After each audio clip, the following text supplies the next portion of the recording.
Remember Jurassic Park? Remember how everyone loved that movie? How brilliantly it showcased new technology in filmmaking, but used it to augment something fundamentally old-fashioned? Technique, good writing, good characterization, tension, claustrophobia, horror, relief. It was a truly brilliant film. It was a culturally defining film. One of those rare things that became pretty much ubiquitous, bringing young boys' latent love of dinosaurs to the big screen and inspiring whole generations. It was almost a decade before I was old enough to appreciate it, and it's one of the first films I remember, awestruck, terrified, and in love with this prehistory sublimely revived. In the novel, Michael Crichton applied his peculiar genius to the most improbable of premises. A dinosaur theme park does not, never did, sound like the premise of a serious work, but Crichton was able to fashion it into a moral and semi-political parable about the uses and abuses of a whole new field of science that, as is so often the case, has yet to catch up with what he depicted as imminent realism way back in 1990. Steven Spielberg, then at something like the pinnacle of his powers, managed to improve it. In rewriting John Hammond, turning him from a cynical businessman to the romantic idealist, from villain to well-intentioned if misguided maverick, he added the human element. If Crichton had a failing as a writer, it was that he was never particularly interested in the humans he threw into his stories. He was what we might call a concept writer, an ideas man. Combined with Spielberg's then unparalleled, but now, I think sadly too often kitsch ability to humanize a story, and his undoubted mastery of film technique, the result was something that turned the improbable into the brilliantly plausible. It inspired wonder because it used it sparingly. Its real genius was in the use of claustrophobia, of close-ups, exploiting the dark confines of a jungle and the suffocating night. This allowed for a heavy reliance on brilliant animatronics for its realism. Easy enough to make a practical Tyrannosaurus when all you have to do is show its head. Incidentally, that T-Rex had a habit of turning on when it rained, causing a few unsuspecting film crew to change their underwear. It also relied very heavily on its leading cast. They weren't just there, as too often they were in Crichton's book, as an excuse for the plot to happen. In Sam Neill, Laura Dern, Jeff Goldblum, and Richard Attenborough, it had the perfect roll call. So much of the drama and the horror of Jurassic Park is achieved not through its animal cast, but its human actors. The velociraptors were always terrifying, but never would have been as terrifying without Laura Dern's reaction to them. The wonder of discovery rested at least as much on Sam Neill's awe as on the thing by which he was awestruck. Its use of panoramics was sparing, and it was executed perfectly. We remember the first shot of the Brachiosaurus, and the first shot of the herd of Brachiosaurs, and the final shot of the Tyrannosaurus, because they were the exceptions to the rule. Spielberg, like all good directors, recognized that everything, including the wonderful, suffers from diminishing returns. Wonder ceases to be wonderful when it becomes commonplace. The awesome is made mundane by our familiarity with it. The less said about Jurassic Park 3, the better. Alan! But the second film, The Lost World Jurassic Park, again an adaptation of Crichton's source material, recalled some of these lessons and utilized some of the same technique. It was never as good, even at its best, and at its worst it was farcical. The final quarter of the film, with the Tyrannosaurus rampaging around San Diego, was worse even than farcical. The film forgot that what made Jurassic Park work was not the extent to which it emulated a creature-feature cliché, but the way it refined that genre, redefined that genre. The likes of King Kong and Godzilla had already exhausted their corner of the medium.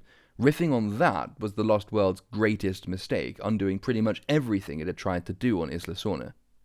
The Lost World is relevant, for more than one reason, to the subject of this video, and we will return to it shortly. But to continue our brief tour through the park, Jurassic Park 3 rendered the franchise extinct, and I know that's a cliché, but it is a cliché worthy of Jurassic Park 3. It was an abysmal film, and a sorry end, but probably a deserved one. Failure is the just desserts of a movie industry obsessed with brand and careless about story, something Hollywood has never learned and likely never will. It took almost 2 decades to revive the Jurassic franchise, to decidedly naff results. With the exception of Star Wars, I can't think of many examples of such a shallow and pointless revival as Jurassic World, and few shallow and pointless revivals as undeserving of a trilogy. Jurassic World was vaguely memorable. I reviewed it at the time for a relatively obscure website, and that review ended up being hosted on IMDb. Sadly, though it's still listed there, the obscure website from which it was sourced has long since cleared out its archives. But it was memorable, and from what I remember of that review, it was memorable for all the wrong reasons. It took entirely the opposite approach to the original masterpiece from which it was derived, where Spielberg utilized his considerable talents as a director, creating something in equal parts tense and exciting, horrible and beautiful, deploying all the subtle techniques of a master composer aware of every harmonic element in his piece. Colin Trevorrow, by contrast, lacked even a basic understanding of economy. Where Jurassic Park utilized claustrophobia and the careful deployment of panorama, Jurassic World was all panorama. Where Jurassic Park understood that this brilliant concept could only be evoked by the humans caught up in it, Jurassic World used stock characters as an excuse for the thing to happen. Where Jurassic Park localized, Jurassic World gave us green-screened enormity that quickly exhausted its capacity to awe. Its plot was basic, it was formulaic, and it was mostly achieved by contrivance. Its set pieces were lazy, they were thoughtless, comically undercooked, and in places really quite distasteful.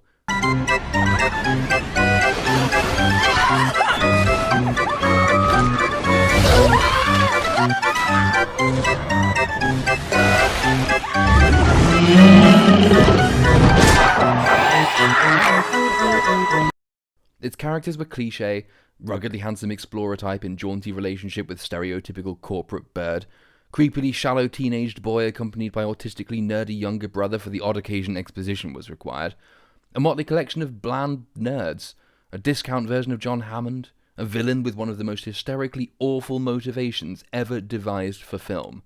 We know that the military needs to reduce casualties. Some people think that robots are the future.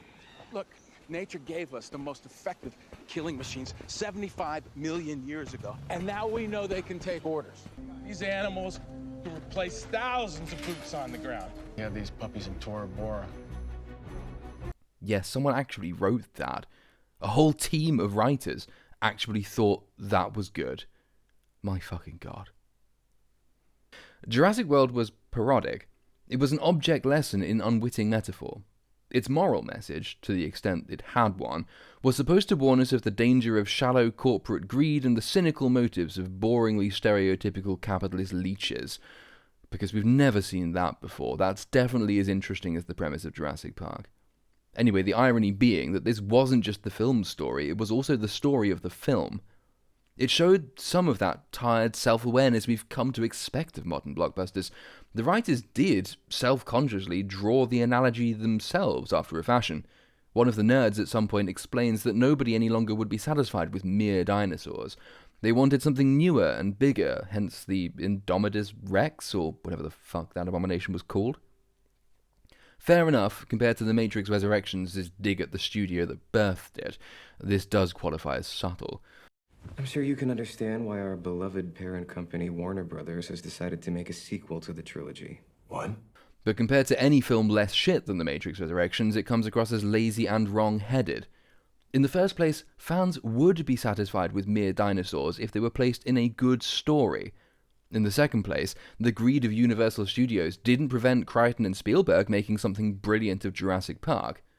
Writing teams seem now to think that the shallowness of their corporate overlords relieves them of the burden of writing good scripts, but it doesn't. It doesn't at all. Not in the least.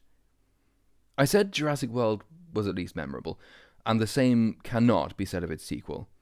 Jurassic World Fallen Kingdom made, if anything, even less sense than Jurassic World did. It wasn't even memorably bad, except in places where it really was astoundingly bad. Without rewatching it, I'd be hard-pressed to tell you very much of what happens. My only lasting impression is a faint memory of silly nonsense. The film didn't even have the good graces to be visually impressive. I recalled the shot of the Brachiosaurus standing on the shore as the boat pulls away, unable to escape the volcanic eruption. But beside that, nothing very much sticks in the mind, save perhaps the tedious rooftop battle against... what was this one called? The Indoraptor? I think that was it. Yet another example of art parodying life. A useless contrivance with no reason for being describes both the mutant dinosaur and the film in which it features. The only bit one is really obliged to remember is the bit the film forgot about entirely until it needed an excuse for a sequel. Clone Girl, who at the close of the film A is revealed to be a clone, and B decides to release all the dinosaurs into the world because they're clones too, and so she understands them? No. You know what? I didn't forget that film by accident. I think I must have made a deliberate attempt to wipe it from my mind, and now I remember why. Which brings us anyway, and at long last, to the final installment in this franchise equivalent of dry bollocks, Jurassic World Dominion, the trailer for which dropped this week. Recall what I said about The Lost World, and how it ruined its setup with a nonsensically trashy creature feature Clash of the Eras type close? It managed to wreck itself with just one dinosaur in San Diego. But Dominion, that has hundreds of the fuckers to play with, and my god is it going to play with them. It's very rare that a trailer preempts a car crash film. By definition, they tend to pick the most impressive clips and oversell it. But given that the trailer for Dominion is a complete wreck, I shudder to think what manner of disaster we're going to be treated to when the film itself is released in June. To be as charitable as possible, its opening seconds aren't horrific. Not in the conventional way, anyway. John Hammond's voiceover as the Parasaurolophus run across a tundra. I didn't even need to look that up, by the way. Thank you, Jurassic Park. That's a fairly effective deployment of the memberberry juice. I think, though, it's probably memberberry gas at this point. They do seem to have weaponized it. It reminds you quite effectively of something that you used to love. I've said before, I'll say again, that Spielberg's reinvention of Hammond was a work of genius. Crichton's depiction was comparatively shallow, but Spielberg's iteration actually commands our sympathy, even our empathy. Who didn't see the power of his vision? Who didn't want it to succeed? He acted as a kind of surrogate for the audience. We all felt a variant of his undying optimism, his want to try again and again, even as our cooler heads knew that that was futile. His ambition was always chaotic, always to be undone by chaos. But my God, what an ambition.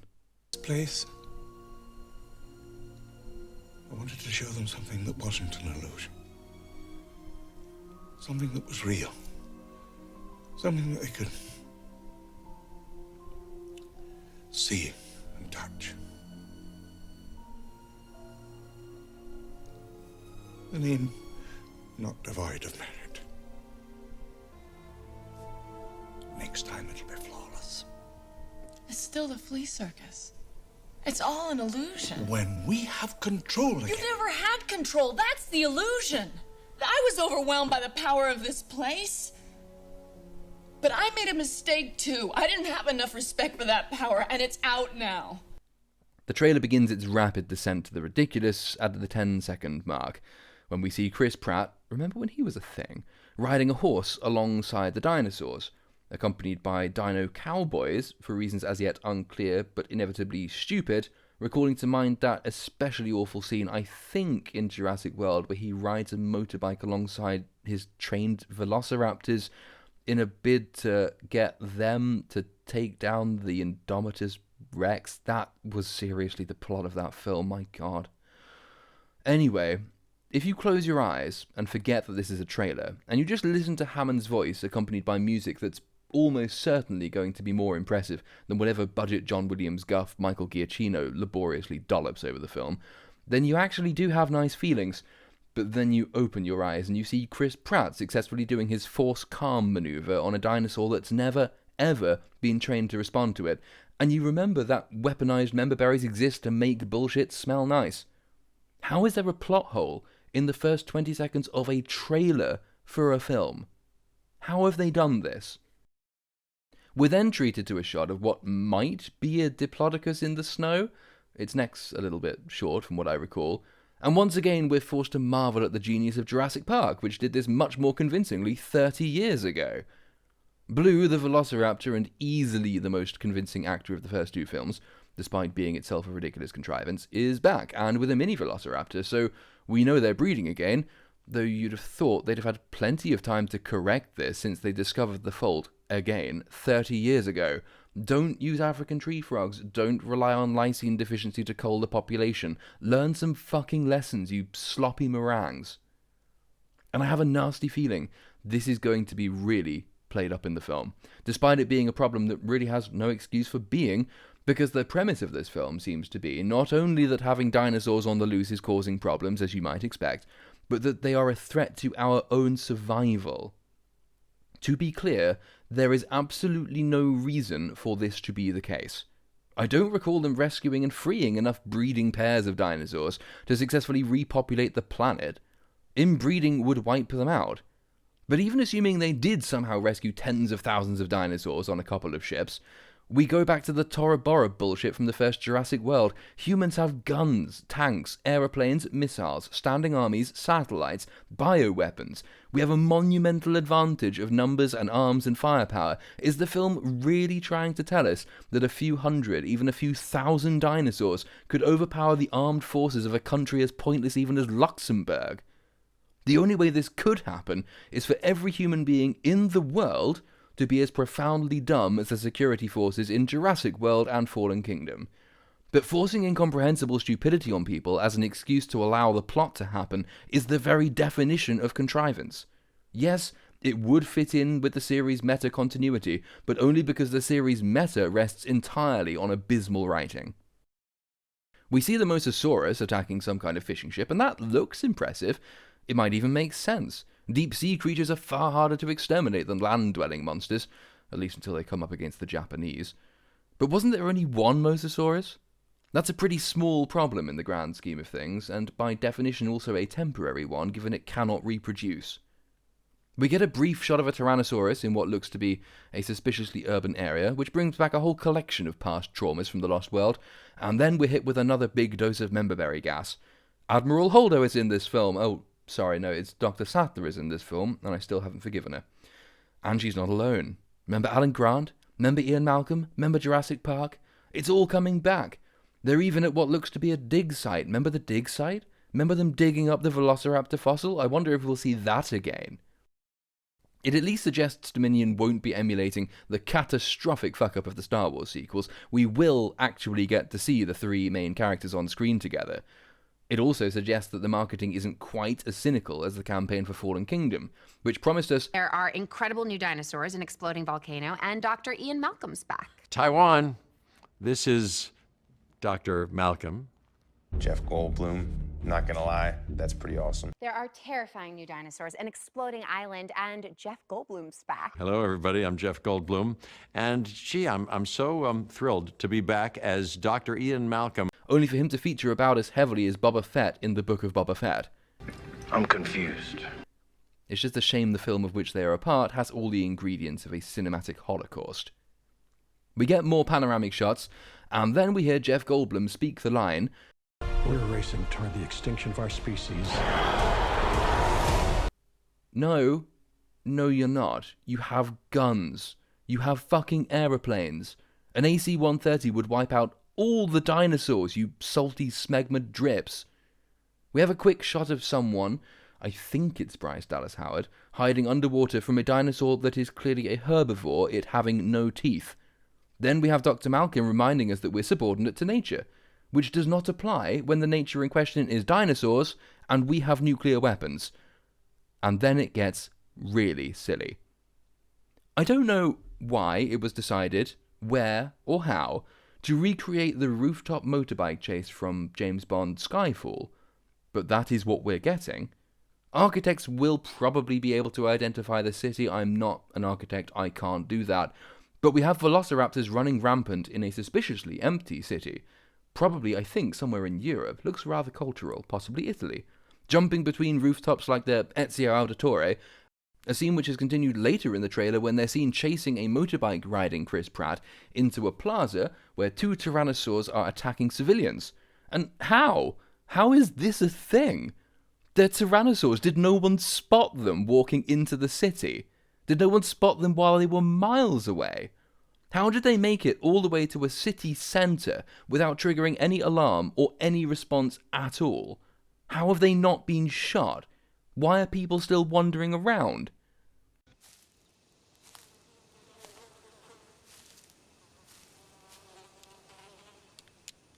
That is one big pile of shit.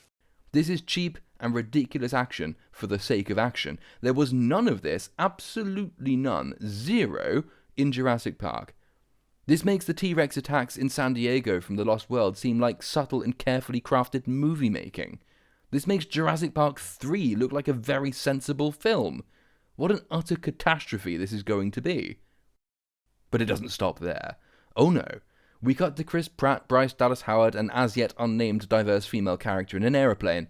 A big aeroplane. It's a big metal cargo plane, which is then set upon by some subspecies of pterosaur with a Premiere Pro zoom applied to it. This thing is massive. This thing is almost certainly too big to fly. The biggest flying dinosaur was indeed very big. The Quetzalcoatlus weighed something like 200 kilograms, and there's some debate as to whether it could fly at all, though if it could, like all excessively large flying animals, it would have relied on thermal updrafts, of the type you typically find over oceans, much less reliably over mountains, which is where they are. Now, there is precedent in Jurassic Park for artistic license being taken with the dinosaurs featured. The Dilophosaurus did not, disappointingly, spit venom in real life, and it did not have those frills, and it was not that large.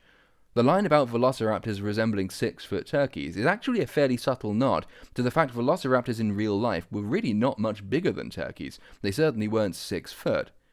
But in each and every case where license was taken, the creators of Jurassic Park consulted actual paleontologists to figure out what they could realistically get away with, often imbuing their chosen dinosaurs with the characteristics of other real dinosaurs. Jurassic World took as its premise that people didn't much care about real dinosaurs, and I have a nasty feeling this likewise applies to the writers of Dominion. There's precedent for birds being fiercely territorial, sure, but so territorial that a giant fish-eating or scavenging pterosaur that inexplicably dwells in mountains would attack a metal cargo plane and be powerful enough to rip through it and cause its engines to explode? No, I know that sounds like a reach to me. That looks a lot like a reach. And I'm pretty sure it's done to pad the film out with yet more ridiculously contrived action sequences. What has happened to modern movie writers?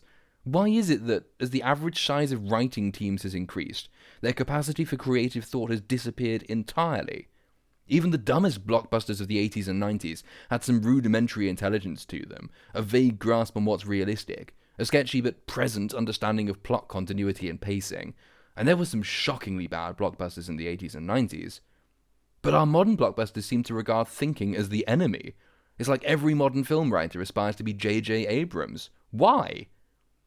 Oh, I mentioned as well the Dilophosaurus. Remember the Dilophosaurus? That's back too.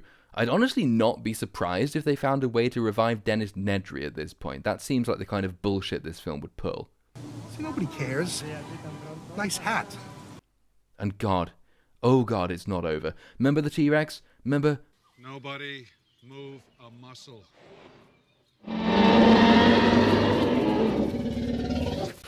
They do that again. Alan Grant and Chris Pratt at the same time.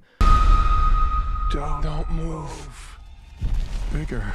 For comic relief, while they're being approached by the T-Rex. Jurassic Park 3 did this, memeing the T-Rex before memes were really a thing. Poor T-Rex, they really don't deserve you. And of course, we have another meta comment, from the same scene by the looks of it, as Ian Malcolm says, Bigger. Why do they always have to go bigger? They don't film. They absolutely don't always have to go bigger. Not every film has to take artistic inspiration from Roland fucking Emmerich.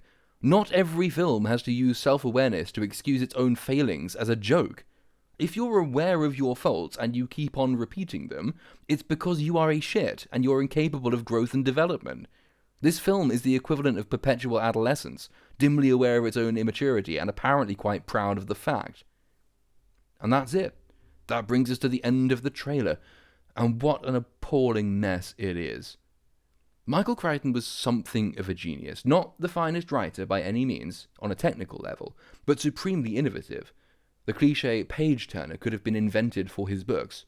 It's a tragedy he died when he did, but at least there's no heaven from which he has to watch his creation being turned from gold to fetid, reeking sludge. Had the Jurassic World trilogy not coincided with the much more powerful destruction of other franchises, we might more widely acknowledge it for the creative disaster it is. Its first installment was bankrupt, yet somehow it's managed to get poorer, and now, all indications would suggest, poorer still. Its sole use is as a cautionary tale for future civilizations, if and when they happen to unearth the film reels, or reconnect some hard drive from our ancient age. If they find themselves churning out movies like this, if this is what their culture is producing, if this is what they spend their vast amounts of money on, if this is the best their writers can produce, if this is the kind of rot their people just blandly accept, their civilization has gone badly wrong. It may even be too late to save it. And this might sound hyperbolic, but it really isn't. Our films are our cultural totems. Even in the age of streaming services and on-demand TV, these things still power common institutions, chiefly the cinema. These are our common reference points. These are the stories most widely shared and known. If Jurassic World Dominion is even half as bad as its trailer, and it is almost certainly going to be at least twice as bad, and yet it doesn't cause the mass audience to turn away in disgust, it's because so many of us have just been beaten into intellectual submission by our mass media, and the rest of us have just stopped caring. Our movies have become the feelies from Huxley's Brave New World, and the root cause is a cross-cultural creative exhaustion. We've run out of stories to tell. It's why we can only produce sequels and remakes. We no longer care about how they're told. It's why all those sequels and remakes are abysmally written. Honestly, you'd probably get more intellectual content if they introduced a shuffle function on Pornhub. At least then you'd see something stimulating.